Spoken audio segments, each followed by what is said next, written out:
د ورو سوال کړی دی چې یو کس لګیا و یو مولوي صاحب چې هغه بریلی و او په دغه ورځې تقریر کوو چې د عید میلاد النبي کله هغوی کوي وایي چې جبریل علیه السلام په دغه ورځ راکوشی و دنیا ته په کوم ورځ چې پیغمبر صلی الله علیه وسلم پیدا شو د هغه سره 3 جنډې وي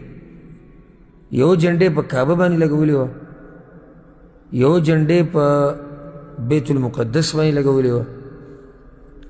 او یو جنډې د آمینه د پیغمبر صلی الله علیه وسلم د مور په کور لګولې وه نو دا خبره صحیح ده او که نه الجواب دا باطل خبره ده اصل نسل هېڅ نشته یو خبره کمزوري او دا کمزوري په کتاب کې چېرته راغلي او دا هېڅ ځای کې نشته دا مکمل دی مولوي صاحب د کوم ځای نه بیان کړې ده بلکل خیټالوجي چې ورته وایي دا مکمل د خیټې خبره ده د الله نه یره نشته یعنې بس دغه کوشش چې زما دا مذهب او زما دا طریقه و چې دا خلک په دې ورځ وه وهو کړي او لږ وجاړي او صفت وکړي چې ګوره د مولوي صاحب څومره ښکلې خبرې وکړي د هغې دپاره په پیغمبر دروغ جوړوه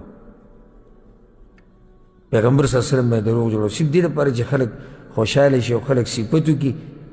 چې څومره تکړه مولا ده او خلک ډېر راشي د الله نه یره پکار ده پیغمبر صلی الله علیه وسلم وایي من کذب علی متعمدا څوک چې په ما باندې قصدن دروغ جوړوي فلیتبوأ مقعده من النار نو دی په دنیا کې دې ځان له جهنم کې ځای بوکي